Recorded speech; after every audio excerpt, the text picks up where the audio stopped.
Listo, porque ustedes hicieron grupos, ¿no es cierto? Sí. ¿Sí? ¿Y alguna de ellas me puede explicar qué patologías más frecuentes o que han visto dentro de la lectura que les dejamos? ¿Qué te tocó? Patologías a nivel de la mujer.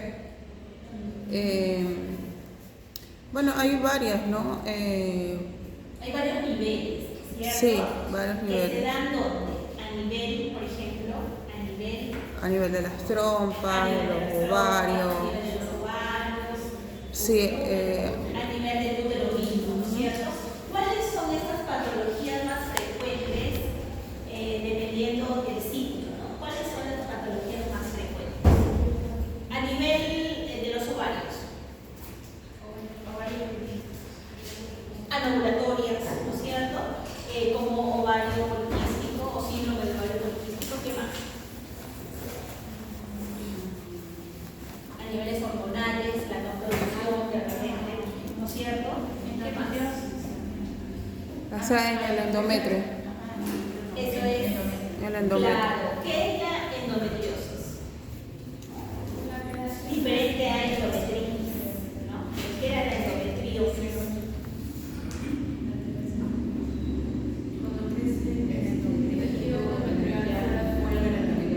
Claro, cuando migra, ¿no es cierto? Cuando migra parte o tejido endometrial y migra a otras partes, ¿no? A otras partes como pueden ser las trompas de falopio, los anexos, las fibrias, ¿no? ¿Qué más? La endometritis es una infección. Itis es infección. Otitis, infección al oído. Endometritis, infección al endometrio, ¿no?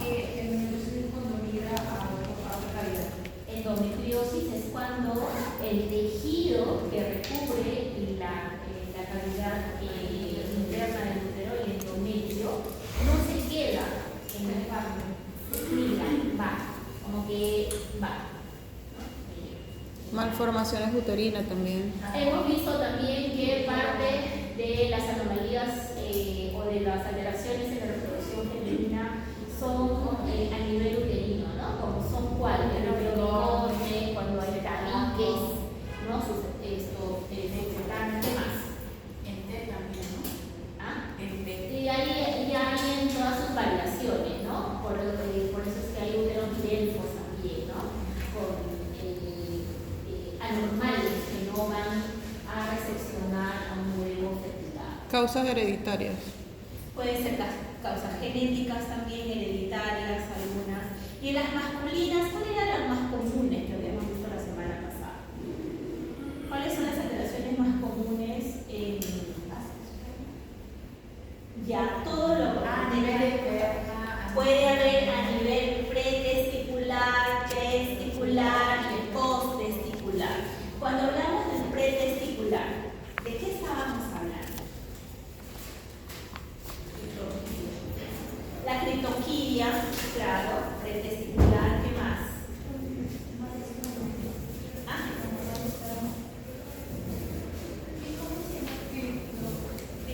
Todo está en los PPT, solamente estoy haciendo un recordar, no lo han leído. ¿Qué más? ¿Qué más? ¿Qué más? Solamente para hacer un recordar y para no hacer la clase entera, porque tenemos que avanzar ya con esta semana. ¿Qué más habíamos visto? Por ejemplo, una de las causas que puede ser son los golpes que se da a nivel de los testículos, ¿no es cierto? También cuando hay una alteración, cuando hay mucho líquido, ¿se acuerdan que habíamos visto? A nivel de los testículos. O cuando hay ya, eso es en la parte eyaculatoria, ¿no? Posttesticular. ¿Y cuál es esto? ¿Cuál es? Y acá se daban varios, ¿no? Dependiendo de la calidad del esperma, de la calidad y de la cantidad. Podemos hablar hasta de una asospermia, ¿no? Cuando no hay espermatozoides del líquido seminal, ¿no? Acordémonos que tenemos que en cada eyaculación tiene que haber un estimado de espermatozoides, ¿no? Millones, porque si no, no llega, no alcanza, porque en el camino hasta llegar al tercio externo, ¿no?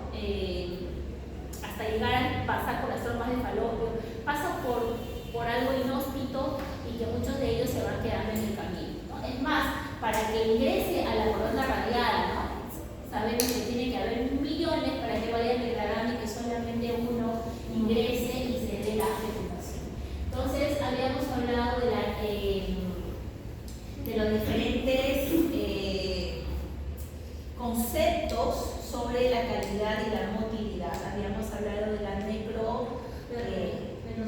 necrospermia, ¿qué más habíamos hablado? De la oligospermia, ¿qué más? Cuando vienen defectuosos en su motilidad, tiene un nombre, ¿cómo se llama? En la calidad de espermatozoide, cuando no viene bien, ¿cómo se llama? Eso es cuando no hay espermatozoide.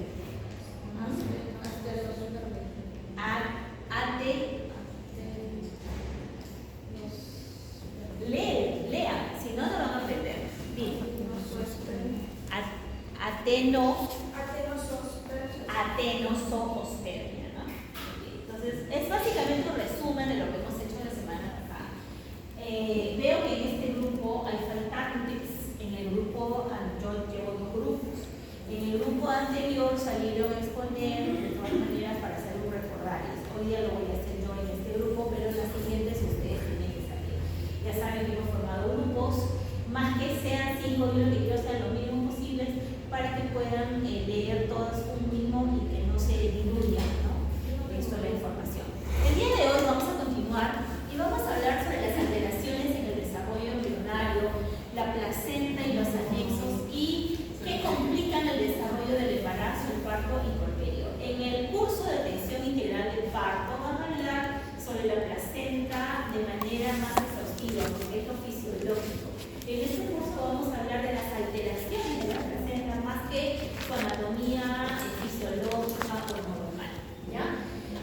Vamos a hablar sobre estas alteraciones que se pueden dar durante el embarazo y que son detectables durante la atención prenatal, ¿no? Entonces, al finalizar la sesión, ustedes van a analizar algunos casos clínicos sobre las principales patologías y más que exponer el caso clínico, por ejemplo, si yo les doy un caso clínico de oligohidramios o de polihidramios, más que me lean el caso clínico y que me comenten, eso es como una base para que plasmen lo que se ve en la parte teórica. Yo lo que quiero es que, por ejemplo, el grupo que le toca polihidramios me hable sobre el líquido amniótico, cuál es su valor normal, porque tenemos que fijar conceptos y a partir de ahí el caso clínico en resumido, solamente como un cuentito para que se nos quede y ya centremos bien, ¿ya? Por favor. Vamos a hablar vamos a ver 2 videitos. Uno de ellos habla sobre las malformaciones congénitas y el otro, cómo podemos nosotros disminuir esta probabilidad con el uso del ácido fólico. Una pastillita, un suplemento vitamínico tan importante y de tan bajo coste, ¿no? que nos ayuda a disminuir estas anomalias. Vamos a verlo.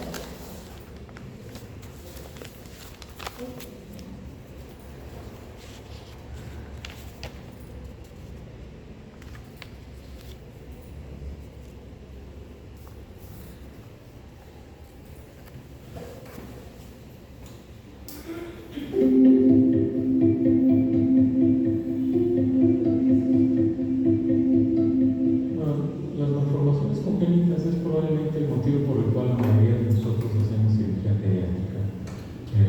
Son cosas que detectamos la gran mayoría en la etapa de recién nacido. Son defectos que pueden ir desde a nivel esofágico, intestinal, pulmonar, vías urinarias o anorrectal.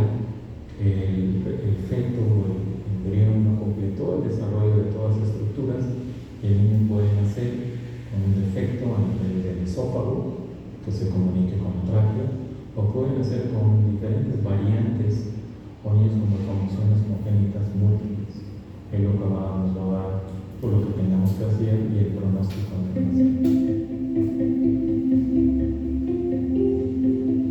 las causas primordiales pues es simplemente no se completó el desarrollo, por ejemplo, del esófago para que tuviera una continuidad del esófago hacia el estómago.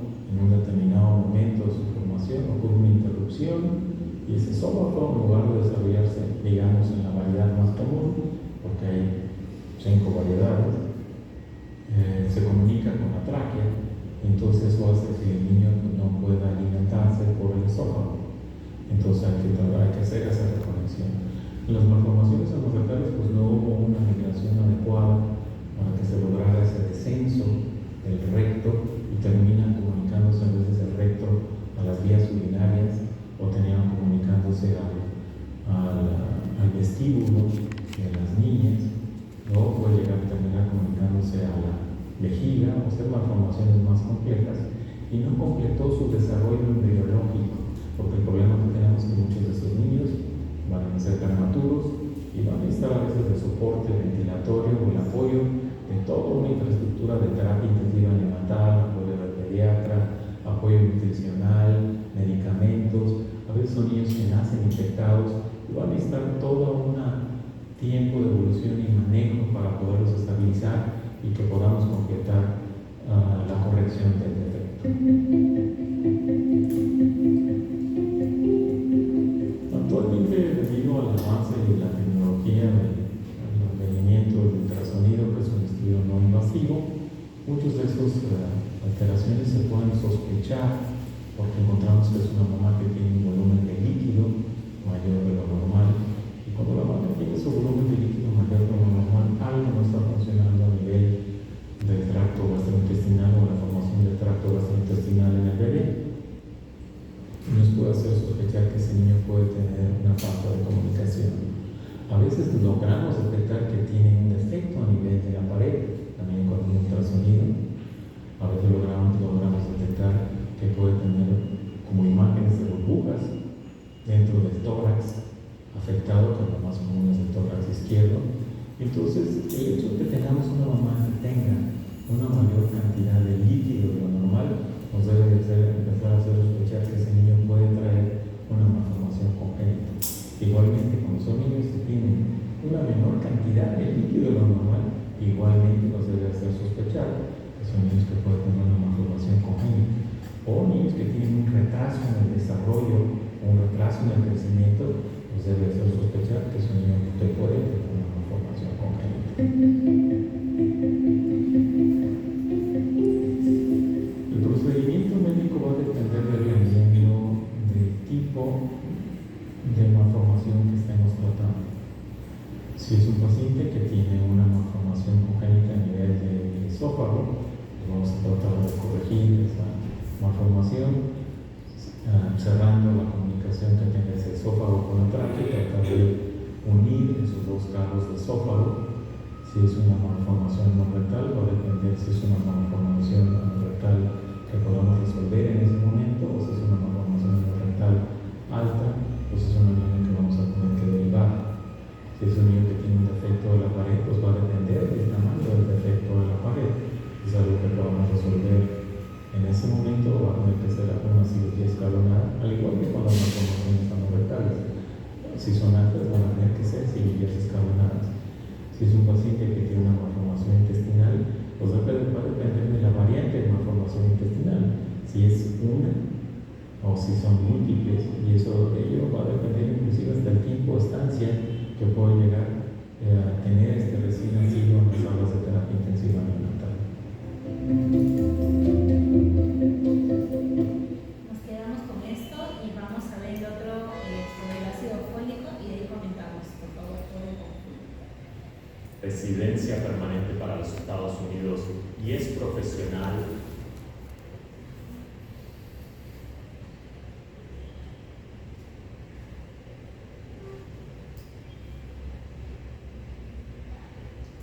Si está embarazada, puede tomar ácido fólico para ayudar a prevenir determinados defectos congénitos en su bebé. El ácido fólico y folato son dos formas de la misma vitamina B. El folato es la forma que surge naturalmente en los alimentos, mientras que el ácido fólico es la forma hecha por el hombre, agregada a las multivitaminas de alimentos fortificados. Su organismo necesita ácido fólico para ayudar a preparar nuevas células, incluso neuronas, glóbulos y ADN y ARN, el material genético dentro de sus células. Durante el embarazo, necesita aún más ácido fólico, porque su bebé también lo necesita. El ácido fólico ayuda al desarrollo normal de la médula espinal y del cerebro de su bebé. El consumir ácido fólico puede reducir significativamente el riesgo de defectos del tubo neural en su bebé en desarrollo, al que se le llama embrión en esta etapa. El tubo neural comienza con una pequeña pieza ovalada de tejido embrionario que se pliega en un tubo aproximadamente 28 días posteriores a la concepción. Cuando este tubo se cierra adecuadamente, sigue su desarrollo en el cerebro y médula espinal de su bebé. Si el tubo neural no se cierra por falta de ácido fólico en su dieta, su bebé puede tener un efecto del tubo neural, tal como espina bífida o anencefalia. En el caso de espina bífida, el tubo neural no se cierra en la parte inferior. Como resultado, las partes de la espina que encierran y protegen la médula espinal inferior no se forman por completo. Los niños con este defecto a veces requieren de cirugía y tienen discapacidades permanentes, incluso parálisis de piernas, retrasos en el desarrollo y problemas del sistema nervioso.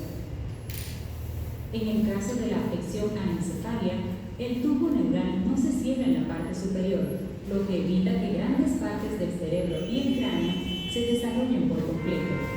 Los bebés con este defecto no pueden vivir y en general se mueren antes del nacimiento o inmediatamente después.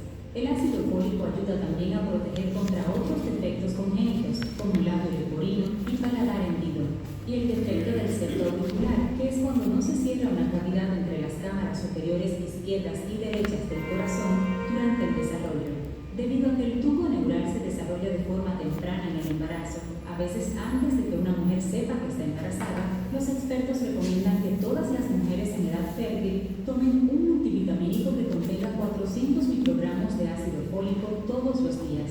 Durante el embarazo, la necesidad aumenta a 600 microgramos de ácido fólico por día. Los expertos recomiendan que tomen este multivitamínico además del folato que viene en los alimentos en su dieta, porque su organismo no absorbe el folato que se encuentra naturalmente en los alimentos tan fácilmente como el ácido fólico hecho por el hombre. Los cuidadores a veces recetan 1000 microgramos de ácido fólico al día para garantizar que se cubren estos niveles mínimos. Incluso se puede necesitar más en algunos grupos de mujeres, incluso en aquellas con abortos espontáneos previos y en aquellas mujeres con poca enzima metabólica de ácido fólico. Hable con su cuidador sobre la dosis óptima para usted.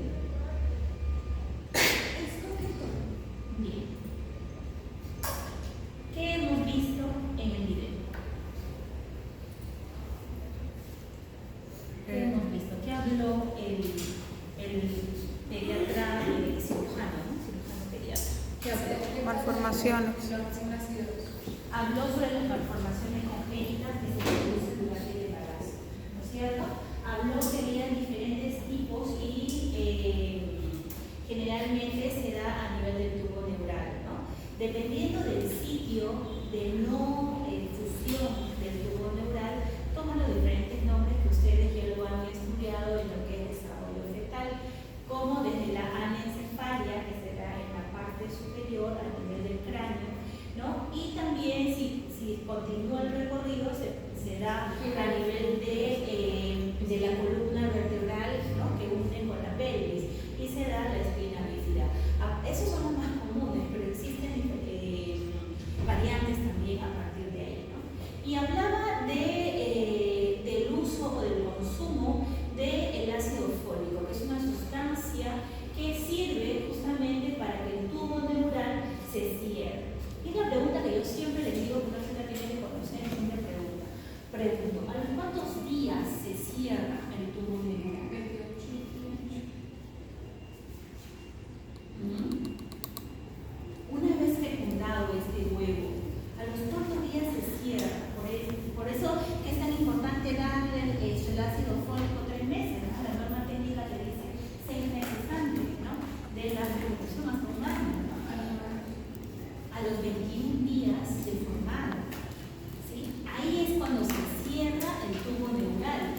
Y acá, en algunas adolescentes o en algunas mujeres que no buscaron embarazarse, viene esto, ¿no? Y ahí sumando los días, ¿no? Como yo le explicaba al grupo anterior. Una mujer ovula a la mitad de su ciclo menstrual.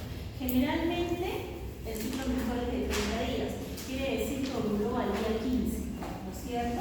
Han pasado 15 días hasta que ella espere nuevamente la siguiente menstruación, ¿sí? Pero ¿qué pasa? Ahí entra a tallar algo de, no creo que esté embarazada, bien difícil, ¿no? Y empieza a robar a Diosito, la que no quiere, para que no, que me vengan, le voy a dar un tiempo a mi cuerpo para que recién, unos días, porque soy irregular, ahí se acuerdan que son irregulares, y dicen, no, hay que esperar unos días, tentando a la suerte de que no queden embarazadas.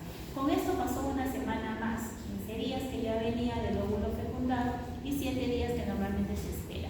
¿Cuánto suma ahí? 21 días. Ahí se va a hacer la prueba y sale que está gestando. Para ese entonces ya se cerró el número del año. Para este caso, si tiene algún tipo de defecto, ya lo va a tener. No hay manera de cómo ayudar a que no tenga. O sea, no hay que esperar a saber que está embarazada. Tómate el ácido fólico, ya fue. El ácido fólico te ayudará para otras cosas, pero ya no para el cierre ideal del tubo neural. Por eso se le da con anticipación.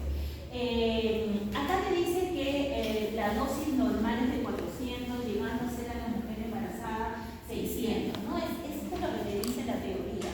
Pero también tiene que ver mucho el insumo, cómo se adquiere en los diferentes países, ¿no? Acá me parece que lo tomamos el 0,5, ¿no es cierto? O sea, 500 microgramos. Y cuando hay algún tipo de riesgo potencial de que pueda tener, porque tuvo un embarazo previo, porque la hermana tiene piedra bífida, porque dentro del árbol genealógico se duplica, ¿no? Se duplica a 1000. ¿Estamos? Pero con anterioridad, no desde que está embarazada. ¿Qué más? Cuando hablamos de alteraciones, 6 meses, mínimo 3, pero 6 meses antes debemos de consumir el ácido fólico. Dentro de primero, ¿qué son alteraciones del desarrollo embrionario? Son estas anomalías congénitas, ¿no es cierto?, a los defectos de nacimiento, a estos trastornos congénitos o a las malformaciones también, ¿no? Se trata de estas anomalías en su estructura, pueden ser estructurales o pueden ser funcionales, ¿sí? En su estructura o funcionales, que ocurren durante la vida intrauterina y se detectan durante el embarazo, en el parto o en el momento posterior al nacimiento. Y nosotros, acá como obstetra, entramos a tallar desde el principio. Acuérdense que la obstetra está desde la atención preconcepcional, justamente para disminuir estos riesgos de un posible trastorno genético, ¿no? O algún tipo de problemas a nivel estructural. Entra a tallar también factores genéticos, las infecciones, factores sociales, varios factores que contribuyen a que pudiese pasar un tipo de alteración. La concepcional son 2 infecciones. En el grado de riesgo, ya desde el segundo estaría volviendo la suplementación con ácido fólico. Desde el primero, desde que comienza, desde el primero. ¿Se puede consumir el ácido fólico sin la operación? Sí, claro que sí, porque es más, dentro de la dieta lo consumimos, pero también lo puedes tomar como suplemento vitamínico. Sí, para nosotras mismas, sí, te ayuda con la parte de las vitaminas necesarias que necesita tu cuerpo. Pero eso vamos a hacer más actividades. No. Te ayuda. Prepara sí el camino, pero no es que te haga más fecunda, si es que por ahí va la idea. No es que si yo tomo ácido fólico me voy a embarazar más rápido porque va a salir un súper óvulo. No, porque de repente pasa algo y no. Te da los nutrientes a nivel del endometrio para que recepcione el huevo y lo pueda vivir, básicamente para eso, ¿no? Para eso. Y para que en la formación, ¿no? Dentro de los factores genéticos tenemos de consanguinidad, eso aumenta la prevalencia de anomalías congénitas, ¿no? Genéticas. Por eso es que se decía que cuando había esos tipos de incesto, la probabilidad porque se enamoraban entre primos, el tío anteriormente, era uno de los factores de riesgo, la consanguinidad, el parentesco lineal, ¿no? Las infecciones también, por ejemplo, estas ya casi pueden ser hasta las adquiridas, ¿no? Las infecciones como la sífilis y la rubiola que pueden hacer que en el transcurso de la formación pueda haber sobre todo en los países bajos, de ingresos bajos y donde puede aumentar esta prevalencia. Otro tipo de alteraciones del desarrollo embrionario tiene que ver con el estado nutricional y por ende el decirles lo del ácido fólico, ¿no? La importancia de este suplemento dentro de la dieta para disminuir justamente las alteraciones. Y los factores ambientales también, ¿no? Por eso es que se recomienda dentro de la dieta el consumo de yodo en pocas cantidades. Por eso es que dice, así sea preeclámptica, tienes que consumir sal en poca cantidad, pero sí, sal. ¿Por qué? Porque la sal contiene yodo, la que nosotros consumimos. El yodo no se puede consumir de una manera de gotas, ¿no? Sino como parte de la dieta en sí. Y los factores ambientales que yo les decía, ¿no? También pueden hacer que se altere el desarrollo embrionario. ¿Dónde generalmente se da esto? En las comunidades, por ejemplo, como el Brain, ¿no? Que hay estos tipos de que sacan oro, ¿no? Que limpian oro, que hacen la minería informal y utilizan algunos tipos de químicos que son volátiles y se encuentran a veces hasta en el mismo ambiente. Y esto ingresa a nuestro organismo y puede contribuir a las alteraciones del desarrollo normal del embrión, ¿sí? Cuando hablamos de los defectos del tubo neural, hablamos básicamente de, dependiendo de su ubicación, tiene su nombre, ¿no? Y acá entra todo lo que ustedes aprendieron en lo que es desarrollo embrionario y fetal, ¿cierto? Si se da el defecto, el no cierre adecuado del tubo neural a nivel del cráneo, se llama anencefalia cuando no se dio la fusión de la porción cefálica o el fracaso de ese, dice acá, de los pliegues, y hay ausencia de todos o parte del cerebro, del cráneo y de la piel, ¿no? Y por ende toman los diferentes nombres también, exencefalia, encefalocele y la encefalia. Cada uno de estos términos toma su nombre dependiendo de la ubicación y ustedes tienen que aprendérselo, porque es parte de preguntas, sí o sí, que tienen respuesta. ¿Ya? Por ejemplo, cuando se llama una encefalia, ¿no? Encefalia. Cuando este defecto se da a nivel de las vértebras, ¿no? Justamente a ese nivel. ¿A qué vértebras? A nivel de vértebras cervicales y torácicas. A ese nivel toma ese nombre de encefalia, ¿sí? Cuando se da a nivel esta no continuidad, ¿no? Este defecto del tubo neural a nivel de espinal, nuevamente, ¿no? La más conocida es la espina bífida. Un segundo, misma pregunta. En el encefalocele es cuando el cráneo no sea cuando no está la formación completa. En la encefalia es cuando no está la piel, ¿no? O sea, el cuero cabelludo y el cráneo, porque es que se asemejan. Encefalia es porque no hay No hay, exacto, no hay. significa no hay. Sí, pero digo, en la encefalia. Encefalia es cuando no está la formación completa del cráneo. La bóveda craneana no se encuentra completa en su totalidad. Y hay una extrusión, o sea, una salida del tejido cerebral, envuelta en un saco, o sea, se nota, es como que le faltó el cráneo y ustedes lo evidencian, pero se ve parte del cerebro cubierto por una membrana. Ya. Está cubierto. O sea, se le va a ver como un bulto. Acá. Así. Ya. Encefalocele. Ese es el encefalocele. Sí, miren. ¿Ve? Y de arriba es encefalia. Anencefalia. Cuando no hay. ¿Sí? Anencefalia. Y la Encefalia es cuando faltan vértebras cervicales, y torácicas superiores. Lo que pasa es que me cuesta entender la diferencia entre la encefalia y la encefalocele. Ya, la exencefalia es cuando hay un fracaso, cuando no está la formación del cuero cabelludo y el cráneo. exteriorización del cerebro formado anormalmente. Acá no se ha formado el cuero cabelludo y el cráneo. En cambio, en la anencefalia No hay nada. no hay.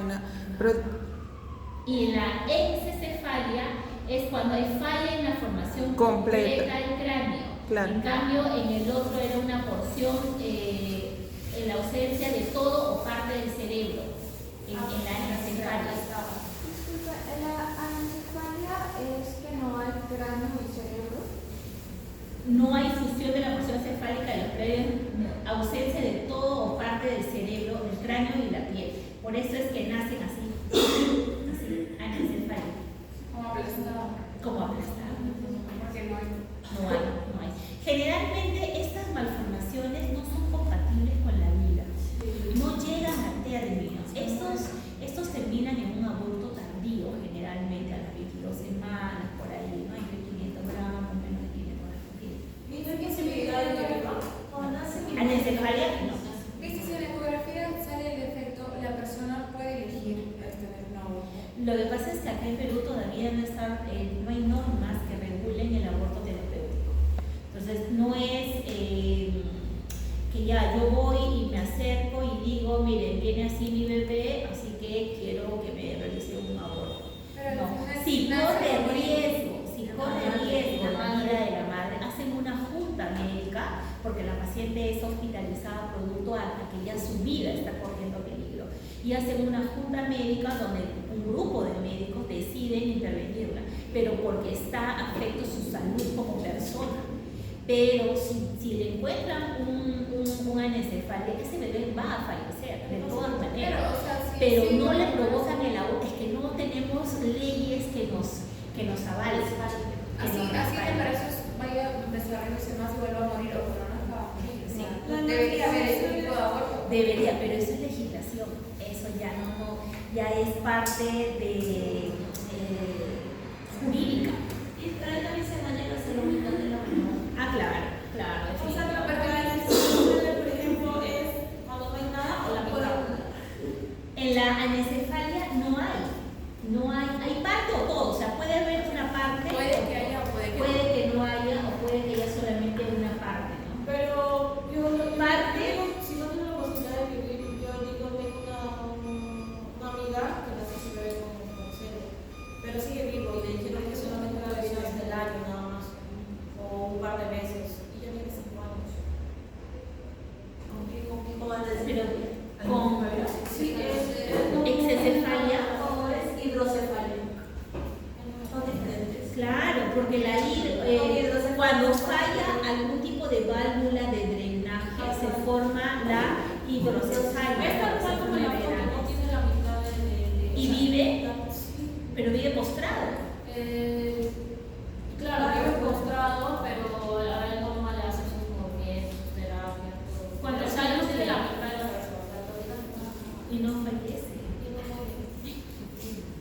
y ella pues ha hecho todo lo posible para que viva, pero tiene 6 años, no, 5 años.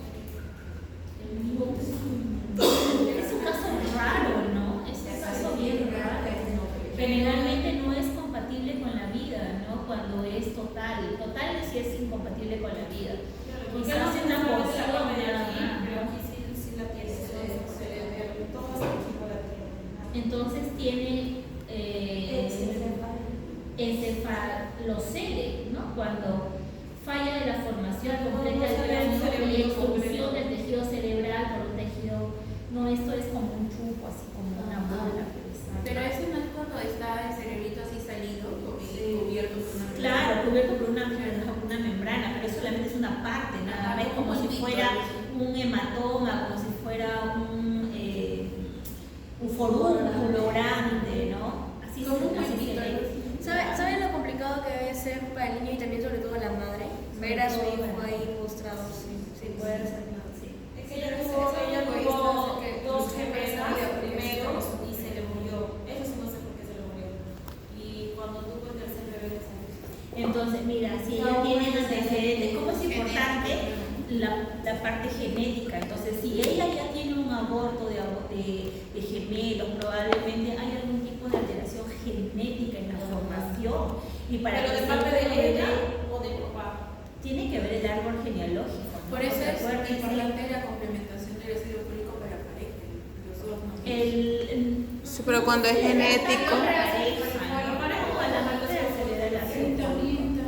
¿También lo toman? Sí, también lo toman los varones. De verdad que no. Pero el hombre no produce el folano. ¿Por qué no lo Miguel, no sé dónde escuché, pero lo escuché en clase. Creo que lo de planificación. Que se le da también allá al varón. Para Depende.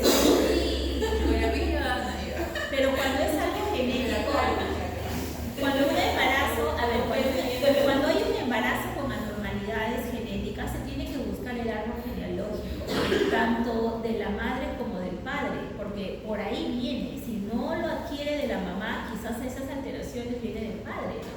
Y del padre, ¿de qué rama? Si de la rama materna o de la rama paterna, ¿no? Por eso se va haciendo y se va investigando, ¿no? Sí.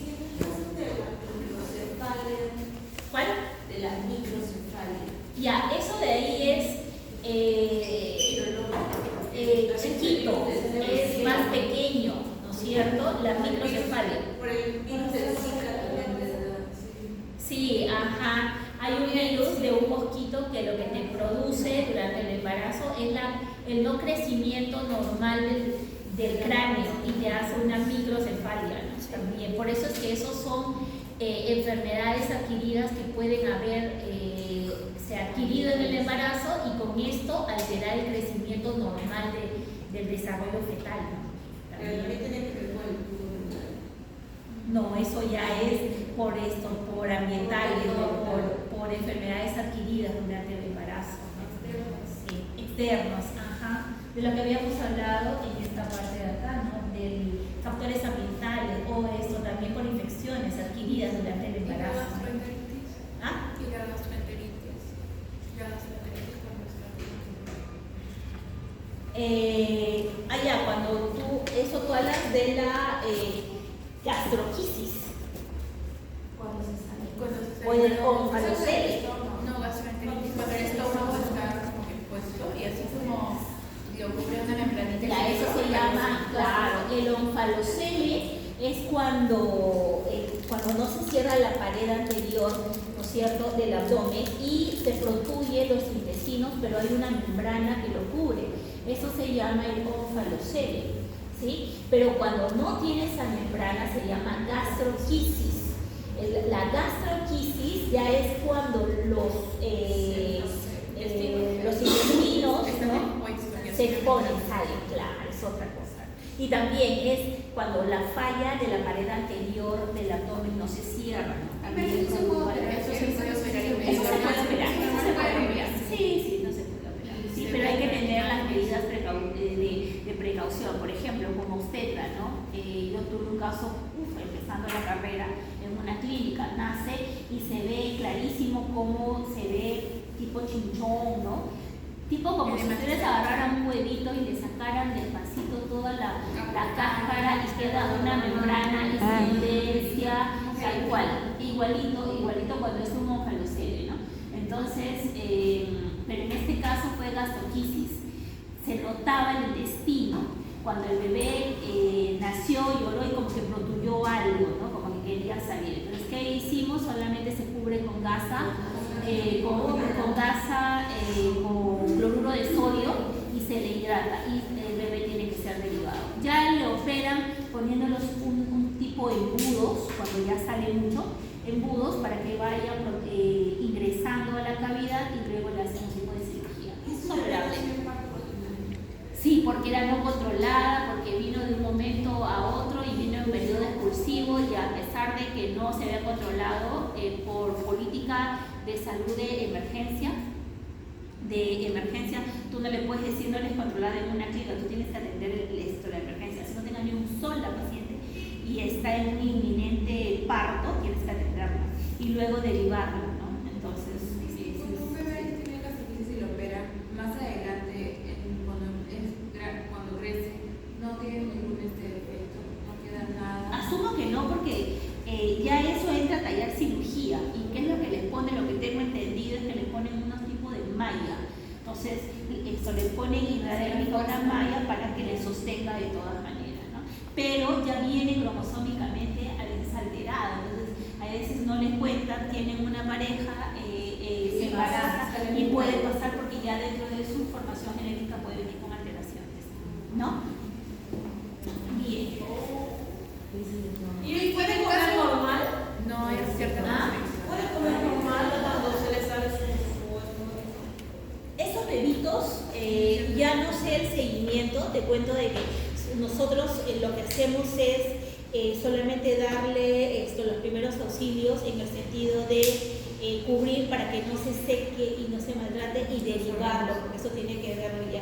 Es más, cuando se ha atendido, otro de los problemas que hemos escuchado es cuando no se completa todo lo que es el sistema digestivo, por ejemplo, ¿no? Y acá vamos a hablar ahorita de un ratito de los oligohidratos y los polihidratos, ¿no? Por ejemplo, también ese es otro, cuando haya agenesia, reducción de lo que es el esófago, ¿no? ¿Qué es lo que pasa? ¿Cómo funciona?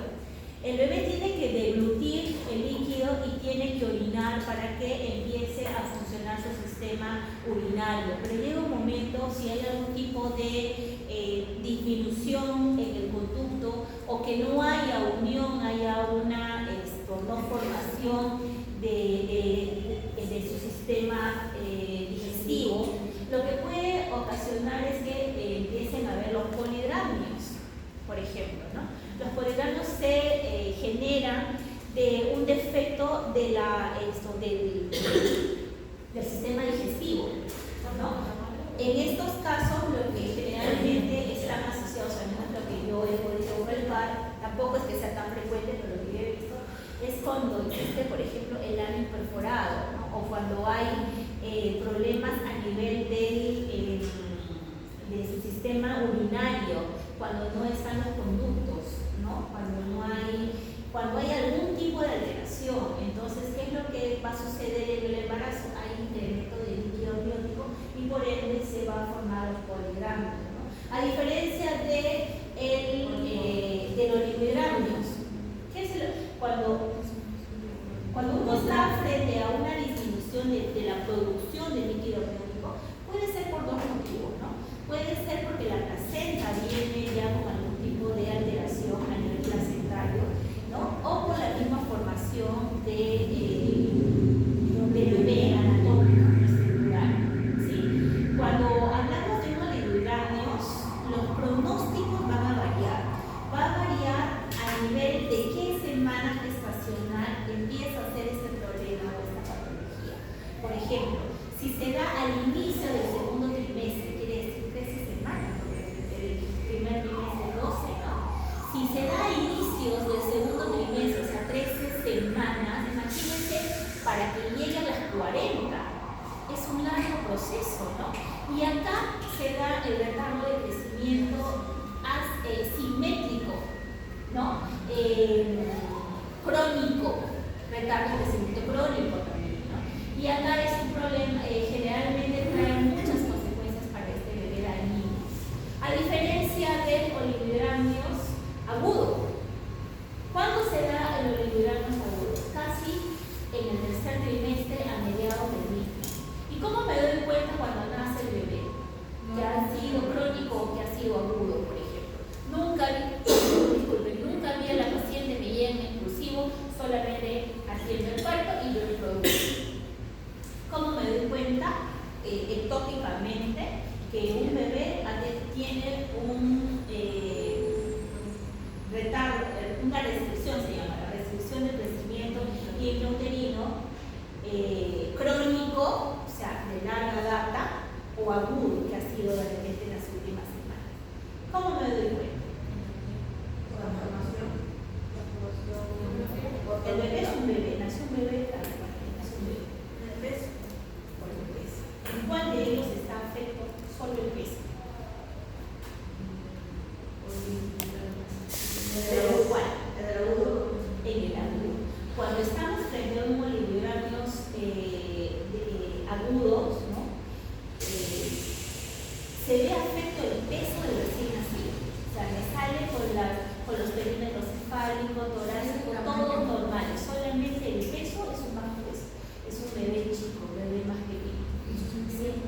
todos sus diámetros son normales. En cambio, si yo atiendo a un oligohidramnio severo, lo que voy a atender es un bebé una restricción de crecimiento intrauterino crónico. Lo que yo voy a recibir es a un bebé pequeñito en todas sus partes, su cráneo más pequeño, su cuerpo más pequeño, la talla más pequeño y el peso mucho más pequeño. Y eso tiene muchas complicaciones a posteriori en su vida neonatal. ¿Sí? Pero la respuesta de uterino sí se puede saber para las ecografías. La restricción del crecimiento, claro, si es que tú lo detectas con anterioridad, tú tienes que ver las causas que le están provocando y ir a la causa, ¿cierto? Eso es cuando es crónico, cuando es desde un inicio. ¿Cómo te das cuenta? Porque la barriga uterina no va a representar la cosa final. Pero si es un bebé ya casi a término, por eso es que algunos optan por una vía alta, por una cesárea, porque quiere decir que donde se encuentra el bebé es inhóspito, no es adecuado para que continúe su desarrollo. Entonces, mejor le conviene al bebé salir de ese ambiente, ¿no?, a quedarse a cumplir las 40 semanas. Cuando dice restricción de crecimiento, el bebé nace con extremidades pequeñas, todo pequeño. No extremidades, cuidado porque hay algunas patologías donde solamente está inmerso los piececitos, cuando es acrono, tiene sus nombres, donde sus brazos son más pequeños, son patologías ya del desarrollo. Cuando yo hablo de restricción del crecimiento, hablo de su estructura como tal. No es de que solo las piernas las tiene chiquita, o que solo los brazos las tiene chiquita, porque tiene su nombre. No, sino es su estructura. Es como si tú agarraras un muñequito chiquito, pero que sus piernas están en relación al cuerpo, o sea, todo es pequeño. No hay concordancia, no es de que el dorso sea normal y que las piernas sean pequeñas. Sí, pero no tiene nada que ver con las personas que son pequeñas. No tiene nada de eso. Por eso esas pequeñas, el enanismo es otro tipo, ¿no? Eso es cuando los huesos son más cortos, pero eso tiene que ver con una cosa genética, no tiene nada que ver con lo otro. ¿En qué caso estamos en nuestro seguro? Viene una persona de emergencia para hacer el parto, no sabemos si tiene alguna enfermedad que viene impulsivo al bebé. Si el bebé nace con alguna gastritis o si el bebé se mueve o la madre, ¿nosotros somos los culpables? No.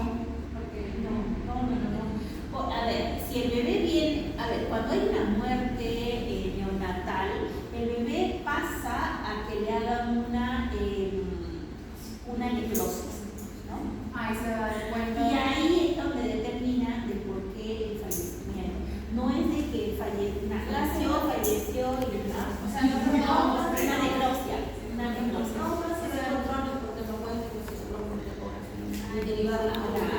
Y ahí viene la parte de la ecografía. Ustedes han llevado atención prenatal y habíamos visto los puntos, las semanas idóneas para que una mujer se tome una ecografía. ¿Cuál es la primera ecografía que se debe tomar? 6 semanas y media. ¿Para qué? Para ver la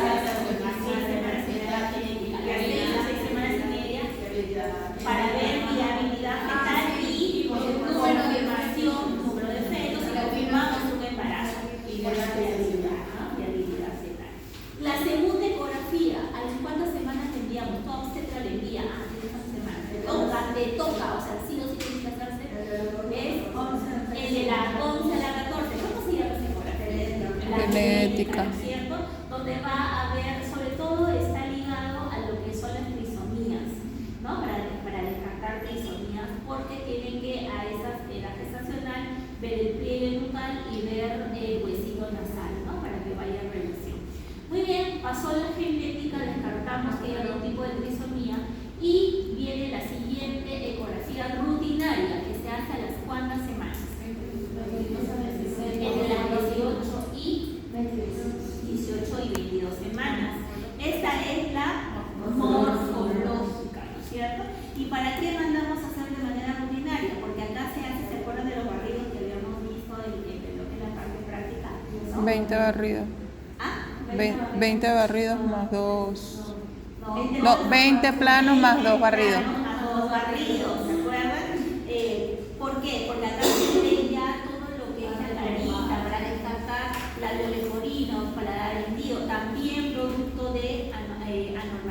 hereditarias, genéticas que se pueden dar a ese nivel.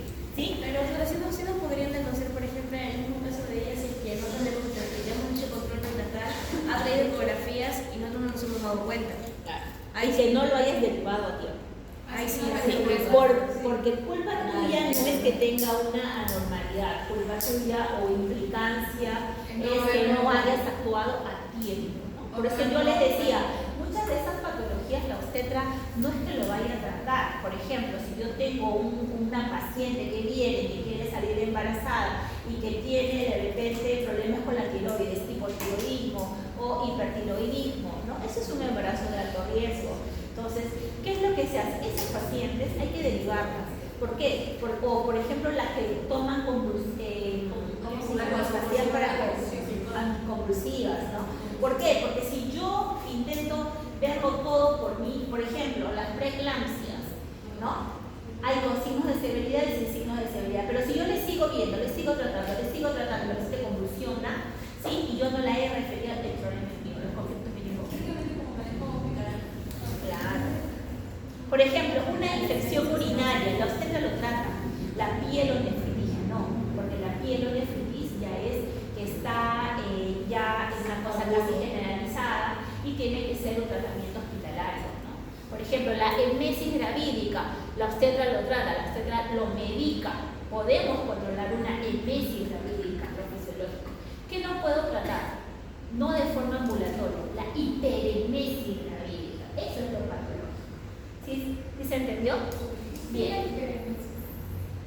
La hiperemesis, a ver, es cuando no toleras nada por vía oral, vómitos exagerados. No son los vómitos normales, eso es emesis. Los vómitos exagerados y la pérdida del peso, sobre todo eso es lo que te da el diagnóstico. ¿No? Vamos a ver acá.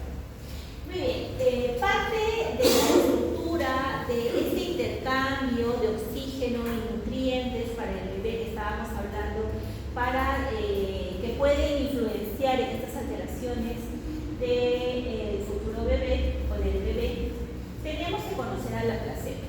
Acá lo voy a hacer algo muy suave porque ustedes ya lo han llevado, las que han llevado atención visceral de parto y las que no, lo vamos a llevar de manera in situ. Para conocer de la placenta, ¿no es cierto? ¿Para qué me sirve? Para realizar el intercambio. La placenta le da los nutrientes y a cambio de eso recepciona los desechos que haya generado ese feto, ¿no es cierto? Y por ahí se va nutriendo. ¿Cómo es una placenta? Aproximadamente tiene un diámetro de 20 centímetros y mide de 500 a 600 gramos. Eso también es referencial porque tiene que ir en paralelo a cuánto pesa el bebé. Hay placentas que pesan hasta 900 gramos, pero de un producto de 4 kilos. Entonces, tiene que ir porque imagínate un bebé gordo, no puede haber estado gordito con una placenta muy pequeña. Entonces, casi va en relación. Pero el promedio es de 500 a 600 gramos de peso. ¿Y si pasa el bebé si tiene una placenta pequeña o grande? Bien difícil, no puede haber una... ¿Cómo se nutre? Si es que la placenta que es donde se alimenta es pequeña. Más bien cuando hay placentas pequeñas calcificadas, el producto es pequeño, hay retardo, hay restricción del crecimiento intrauterino, hay problemas. ¿Por qué? Porque la placenta, lo que le oxigena, lo que le va a nutrir, lo que va a albergar al bebé, está mal, o sea, no viene bien para que lo pueda nutrir, no sé si me dejo entender. ¿Sí? ¿Se entendió? Igualito, por ejemplo, y todo es relación. Ustedes ven una placenta pequeña, calcificada, con poco peso, ¿no? Un bebé pequeño, chiquito, generalmente, ¿no? ¿Sí? Y el cordón umbilical también es delgado. No vas a encontrar una gelatina de Wharton en una placenta pequeña. Es como todo es relación. un vivo zapato. Claro, algo así. Algo así. Veamos las caras. Existen dos caras, la cara materna y la cara fetal, ¿no es cierto?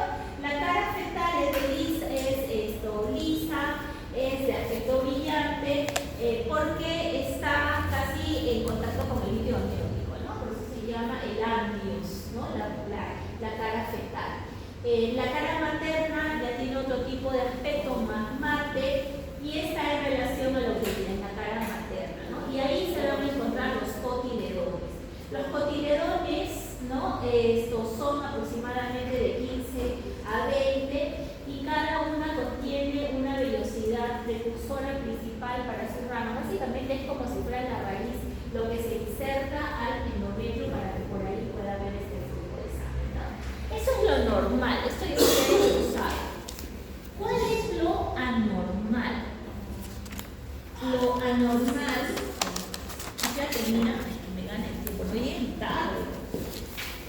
¿Qué es lo que nos da? Anomalías estructurales de la placenta, cuando existe la bilobulada, ¿no? Por ejemplo, esta, y ustedes me podrán decir, pero profesora, si usted lo suma, pesa 500, ¿no? Ay, no pesa, ¿no? Pero, ¿y cuál es el problema si igual de nutre? En estas variantes de la bilobulada, el problema es, a veces no tanto influye, sí, de todas maneras, en el buen crecimiento fetal, pero también tiene un problema después, ¿no? Cuando ya una de ellas se puede quedar anexada, puede no salir en el momento del alumbramiento y puede provocar complicaciones. La multilobulada, ¿no? Varios glóbulos también, y la placentación en raqueta, ¿no? El sitio de inserción del cordón umbilical. ¿Cuál es lo normal de la inserción de un cordón umbilical? En el centro. Céntrica o excéntrica y algunas, en poca cantidad, marginal, ¿no es cierto? ¿Cuándo le llaman? Cuando la placenta se encuentra, esta placenta en raqueta, se encuentra excéntrico. ¿Y cuál es el riesgo? El riesgo de una ruptura en el momento de la tracción o cuando hay contracciones son elevadas, ¿sí? Otro tipo de anomalías en su estructura, y quiero que vean, es la inserción melanosa, ¿sí? Eso también es raro, pero se ve. ¿Qué pasa con la inserción melanosa? La gelatina de Wharton, o sea, el cordón umbilical, protege a 3 vasos, ¿no es cierto? A 2 arterias y una vena, para que en todo su recorrido hasta la inserción de la placenta misma se encuentre con una tonicidad y se encuentre como protegida. ¿Estamos? ¿Cuál sería el problema de la inserción melanosa? Si se dan cuenta, llega solamente hasta un nivel, este acompañamiento de estas estructuras, y luego los vasos se vienen solos, ¿sí? ¿Y qué es lo que va a pasar? Como un velo de novia. ¿Qué es lo que pasa? Cuando vienen las contracciones, producto de la oxitocina, puede haber rotura en algún nivel de eso y darse una vasapremia, así se llama, ¿no? Nunca había un caso de que la gelatina de Wharton se rompa, La gelatina que se rompa como de la base. o sea, la gelatina que recubre la salita y la vena, nunca había un caso de que no haya en la misma. No, lo que sí he visto es de que el cordón umbilical tiene una forma helicoidal, ¿no? Tiene una forma, ya, pero en algunas estructuras de los óvulos fetales, cuando muere un bebé dentro, lo que se ha visto es cuando se forma mucho hélice, cuando gira, hay mucha torsión en esta estructura que hace como si fuera, y en una de esas puede torcerse y hacer un paro cardíaco y haber una muerte fetal, ¿no? También los óvulos fetales nacen y lo primero que vamos a ver es al cordón umbilical. Acuérdense que por ahí pasa lo que oxigena, la sangre oxigenada y desoxigenada. Cuando hay mucha torsión en su estructura, no sé, algo en su formación, se tuerce demasiado y ahí puede obliterarse, puede introducir esto. Básicamente eso. Miren acá, esta placenta subcenturiada, ¿no? También sale la placenta y este resto se puede quedar porque esto no se elimina o no se extrae y podemos tener retención placentaria, por ende sangrado, por ende con la posible muerte materna, ¿no?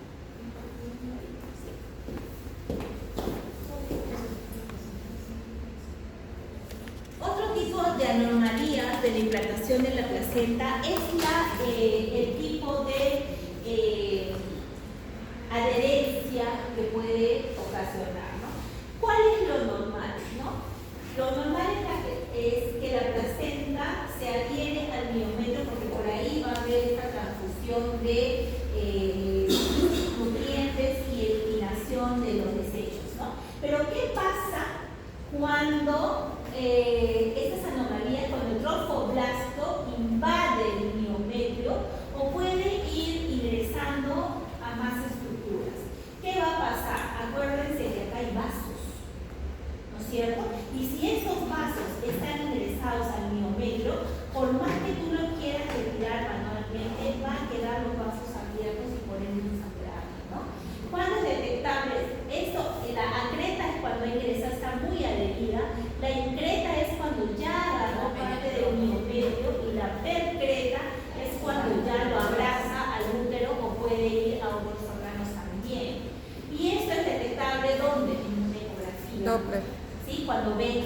cuando ven a nivel de la placenta, cuando ven ya los operadores expertos, ven que hay una imagen que se evidencia que no es la adecuada, ponen una ecografía doble para ver el flujo sanguíneo y ver si ha abarcado.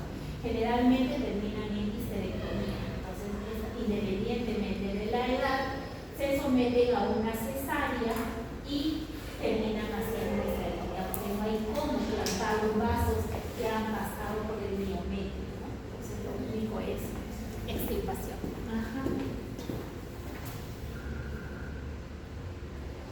Otro tipo de anormalidades de la placenta son los tipos de placenta previa. Dentro de las clasificaciones tenemos que saber que durante el embarazo puede cruzarse con una placentación de inserción baja, generalmente al inicio de un embarazo, cuando el bebé es pequeño, el útero es chiquitito y puede darse de implantación baja. Conforme va avanzando el embarazo, esta placenta va a migrar hacia atrás. Se puede hacer anterior o posterior, pero migra, se va, ¿no? Eso es lo normal. Pero en algunas mujeres hay factores de riesgo. ¿Cuáles serían las cesáreas anteriores, por ejemplo, ¿no? O las que han tenido legrados uterinos también. Puede hacerse que se implante y se haga una placenta marginal cerca de los orificios, el orificio cervical interno, ¿no es cierto? Cuando se dice placenta previa parcial, cuando ocluye parcialmente el orificio cervical interno. Y previa total, cuando la placenta ocluye todo el orificio cervical interno. Y eso obviamente no puede darse un parto vía vaginal. Esto a veces le dan chances, pero a partir de acá ya no, porque corre el riesgo de que con las contracciones y la dilatación, o sea, el cervix se haya retraído, primero caiga la placenta y por ende una muerte fetal, ¿no? Pero la placenta marginal es cuando hay posibilidad para poder dar parto y aparte de la previa parcial ya es definitivamente necesaria. Dependiendo esto, mira, ya va a depender también del operador del ginecólogo. Muchos de ellos prefieren operar medial, algunos sí le dan chancería vaginal, pero la opción del parto ya es tratada por ellos, ¿no? Y de todas maneras con mucho cuidado. Por ejemplo, si yo detecto, bueno, pues el bebé, si por ahí le... ¿Cómo se le puede saber que tenemos cesárea? No, por eso es que se hace la cesárea. Y cuando nos damos cuenta, cuando, por ejemplo, cuando tú evalúas a una paciente sangrando, o sea, en labor de parto y viene sangrando, viene ensangrentada, lo primero que tienes que pensar es una placenta. O sea, es una adolescente, pero... Claro, pero para que, o sea, no pienses de que sale la placenta y puede salir el bebé y sí puede salvarse, no, porque el bebé pasa por el canal vaginal y es todo un proceso, todo un mecanismo que él hace de rotación para que pueda, y esos son minutos. Entonces sale la placenta, porque es más, en la dilatación del cuello, ¿sí? El bebé tiene que esperar a 10 centímetros. Si está la placenta y hay contracciones, puede hacer 5 centímetros primero salir la placenta y no hay manera como salga el bebé, no sé si me dejo entender. ¿No? Entonces, no es que llegue a 10 centímetros y ya se da rápido y sale el bebé. No. Y si hay una técnica de dar una manera. ¿Cuál otra? Hay una técnica que lo poner los dedos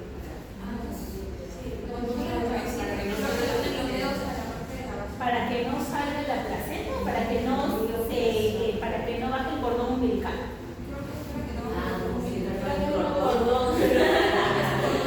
Eso es cuando hay una prosidencia de cordón, ¿no? Cuando las membranas están íntegras, hay veces algunos un poquito avesados hacen una ruptura dirigida de las membranas con el dedo inserto, y lo que hacen es que cuando son multi, ¿no? Entonces como que lateralizan el cordón umbilical para que la cabecita baje, esto quede atrás y ya ocluya y quede ya en el canal de parto, ¿no? Pero eso es otra cosa. En caso de placenta previa. Ya, en caso de... llega en el trabajo de parto, yo puedo determinar. No, No, eso es cesárea. No hay manera, porque lo primero que tú vas a sentir es un colchón que ocluye. Tú lo que sientes son los cotiledones. Acuérdate que los cotiledones son los que están insertos. Entonces tú haces un tacto vaginal y tú ves como si fuera. ¿Ustedes han visto Una gomita. esos panes como gomitas que te ponen así como así todos juntitos? Tal cual se siente. ¿Como los masmelos? Como los chancales, pero chiquitos. Algo. Ya, entonces, y el sangrado profuso, ¿no? Y obviamente esto también está a la parte de los latidos radiales, porque no, nada va aislado, ¿no? Entonces, eso es una emergencia. ¿Ya?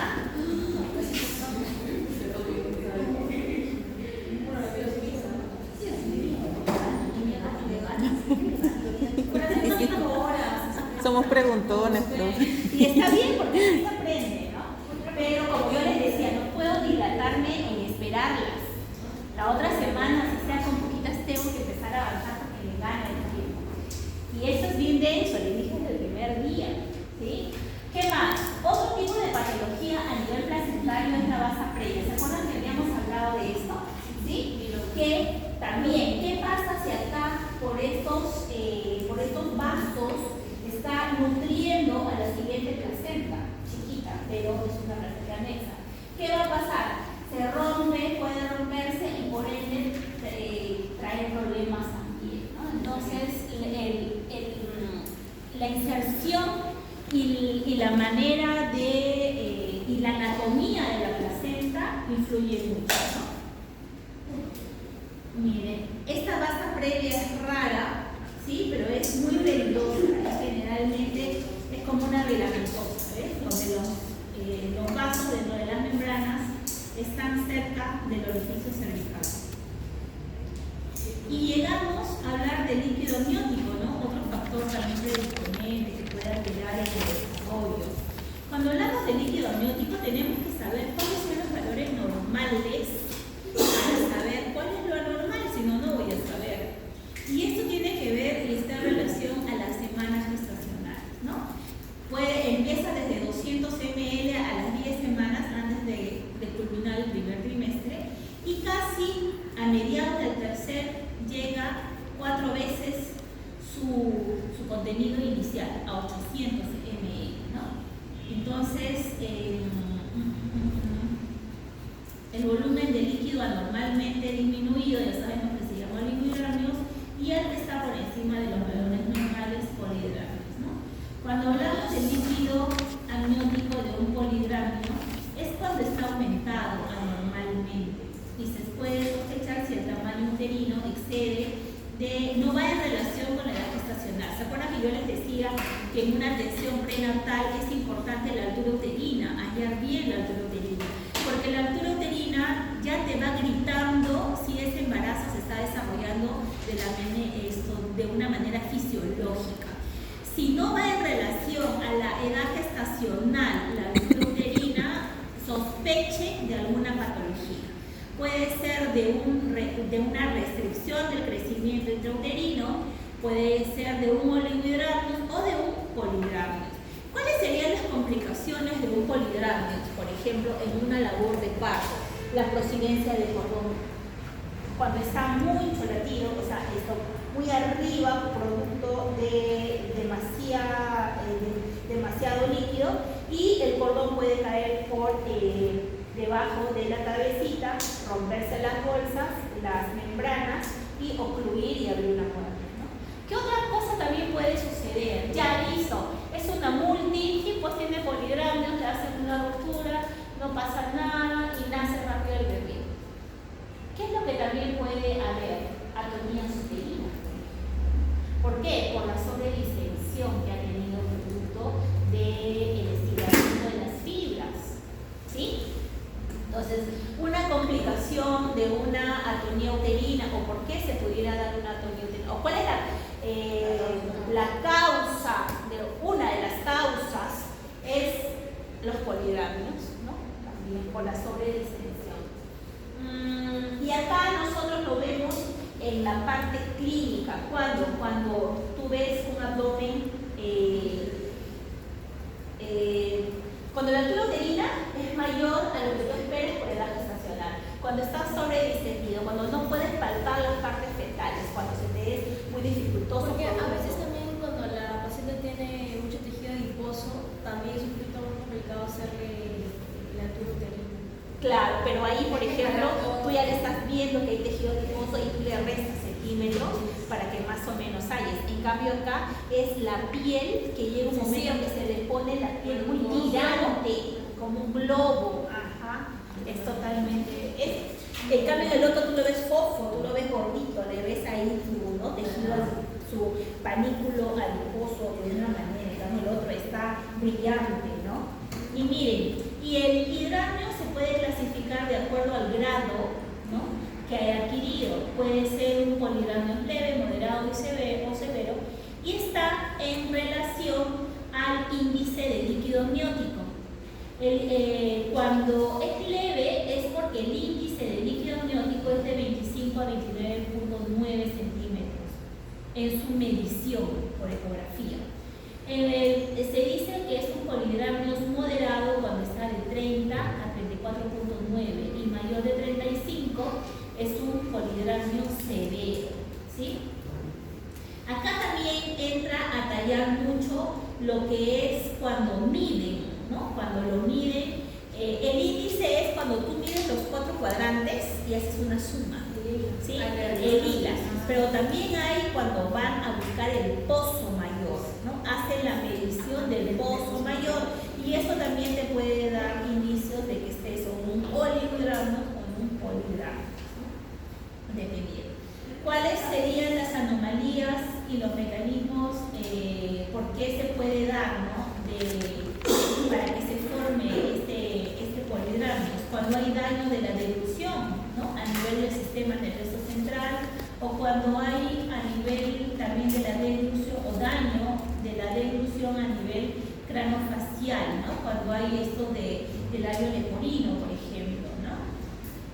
Otro común también es cuando hay algún tipo de falla renal urinaria y esto se debe a una atresia esofágica, duodenal o la obstrucción de estos conductos uretero-pélvico, ¿no? que también puede provocar. Estos son los más comunes, tienen que ustedes estudiarlos todos, ¿ya? El oligodramio es todo lo contrario al poli, ¿no? Es cuando se encuentra disminuido. Entonces, el poli puede ser el polidramio se puede dar parto vaginal, sí, se puede dar, dependiendo del grado. Acuérdate que hay leve, moderado o severo.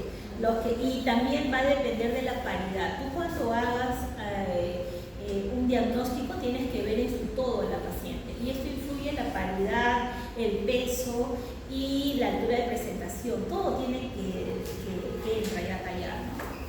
Pero si es un leve, sí. En el oligodramio, por ejemplo, también le someten a parto vaginal. Y otros ginecólogos no, le dicen, es un oligodramio severo, usted no va a resistir. ¿Por qué? ¿Qué es lo que les dije primero? Porque el oligodramio está ligado a la placenta, a lo que le ha nutrido la placenta.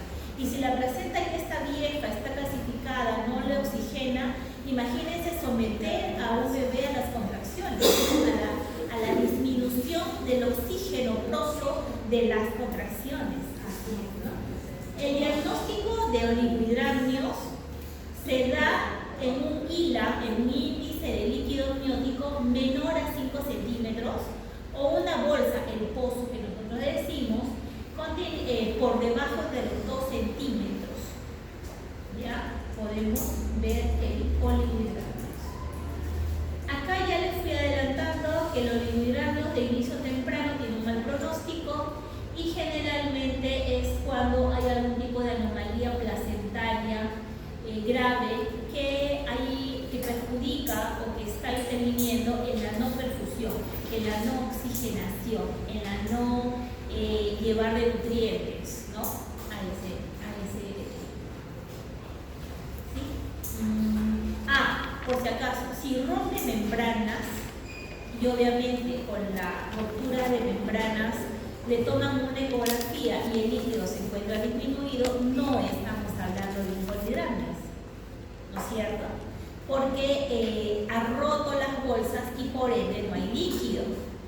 Por eso es de que no puedo decir, por ejemplo, una señora me viene a consulta, a emergencia, y me viene por pérdida de líquido amniótico, ¿sí? Y se le hace una ecografía encontrando el pozo mayor de 2 centímetros. ¿Puedo decir que es un oligodramnios? No puedo. ¿Por qué? Porque ha roto membranas. ¿Sí? Criterio con eso. No vayan a decir, pero tiene 2 centímetros. Oligodramnios. No. Porque ya sufrió de una pérdida de líquido, ¿no? Por la rotura de las membranas. ¿Sí? ¿Qué pasa con el oligodramnios después de la mitad del embarazo, ¿no? Cuando el volumen de líquido disminuye normalmente a fines del segundo o tercer trimestre? Generalmente el oligodramnios se asocia a la restricción del crecimiento fetal, ¿no? Y generalmente está ligado, ¿por qué? Porque la placenta no cumple la función adecuada. Entonces hay algún tipo de problema a nivel de placenta y esto se da por algunas patologías, como por ejemplo la que siempre es detectada cuando hay una preeclampsia, ¿no? Y más sobre todo si hay signos de severidad. Acuérdense de que cuando hay la presión, cuando hay una preeclampsia se eleva la presión arterial y por ende hay una vasoconstricción a nivel de todos los vasos. Al haber una vasoconstricción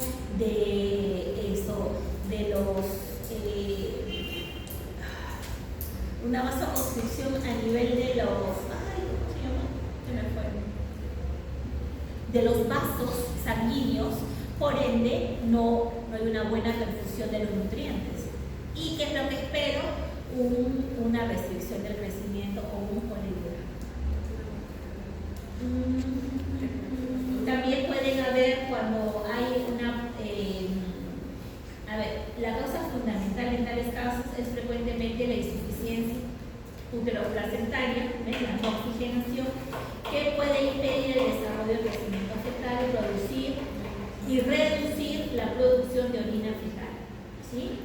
La investigación de oligodramnios en el tercer trimestre por lo general incluye la evaluación de membranas rotas y la ecografía para ver el crecimiento fetal. En estos casos, cuando ya la clínica te está gritando, te está diciendo que la altura uterina no va en relación a la edad gestacional, envíen a hacer una ecografía Doppler. La ecografía Doppler, cuando te vienen como resultados para leer, hay que saberlo leer, porque te viene el IP, ¿no? Ahí te vienen solamente datos para que tú lo sepas interpretar. Por eso es que una vez detectado, generalmente se deriva, ¿no? Y ahí ya continúan con sus otros estudios. Porque si tú le pides, puedes pedirlo para ir adelantando y que luego con los resultados pase para ginecología, ¿no? Con ginecobstetra. Porque si tú dices regresas conmigo, no viene, a no ser que sepas mucho de ecografía, que sabes leer los resultados, porque te viene el índice de resistencia, te viene el OR, el IP, o sea, varios, para que tú lo puedas leer. Pero de todas maneras así sepas leer los resultados de ahí. Sí, de todas. Y bien, a ver, sí o sí tienen que formar grupos, sí o sí tenemos que la otra semana, ni bien arrancamos, hacer un tipo de recordar de la clase, porque si no se nos va a complicar al final. Eso es una clase que todas las semanas tenemos que ir viendo. ¿Cuántos grupos se han formado acá? ¿Cuántos eran?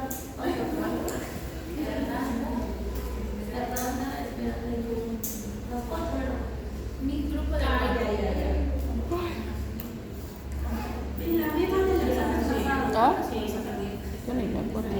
Quiero que se formen. A ver, ahorita voy a ver cuántas hay ahorita en clase, ahorita acá. Y eso me lo tienen que subir porque yo corrijo. 13. 14. Son 2, 6, 8, 10, 12, 14 veo yo. 14 veo. Sí, yo veo 15.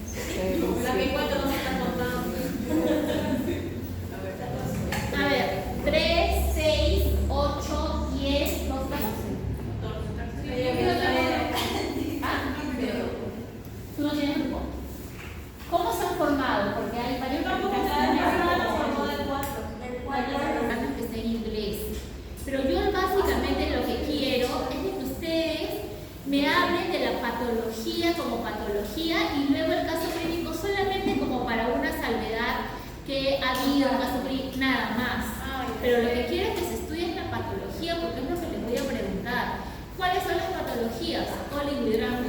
Polihidramnios, alteraciones de la placenta, ¿sí? Como placenta, y de las inserciones. Son 4 que al menos quiero que de esta clase salgan. ¿Ya? Esas son las lecturas. Chicas, Algunas disculpen. están en las lecturas y otras no. Antes que termine la clase no nos vayamos para entonces hacer eso y hacer la ruletita, ¿ya? A ver. Todos presentes. El 1 me va a hablar del polihidramnios. El 2 del oligohidramnios. ¿Saben lo que voy a hacer? Lo que pasa, escuchen, lo que pasa es que ustedes saben de que las clases son uniformes para todas las series. A partir de este ciclo, yo lo que voy a hacer es cambiar un poquito en el sentido de que voy a ver qué patología les voy a poner y a partir de ahí se va a asociar a un caso clínico que ustedes me van a buscar. Entonces, completamos lo que es la teoría con lo que es un caso clínico solamente de referencia. Acá quiero las alteraciones en la formación, en la estructura de la placenta, ¿no? En la formación. Acá tiene que hablar de los tipos, ¿no? Lobulada, bilobulada, ¿no? Y el 4 quiero que se hable sobre las alteraciones en la inserción. Alteraciones en la inserción de la placenta. Y acá vamos a hablar de la increta, perfreta y acreta, ¿sí? Y también entra acá esto lo que es placenta previa marginal, ¿no? Y quiero que la otra semana, porque saben que también de lo que ustedes se pongan, yo voy a tomar el examen, porque todos los ciclos yo cambio las preguntas, entonces, ¿les conviene? Porque de ahí va a salir una pregunta bonita y yo les voy a decir, ajá, acá está, esto es interesante. Y de ahí es punto fijo para ustedes mismos, ¿ya? Bien, voy a tomar asistencia a los que han venido tarde. Alba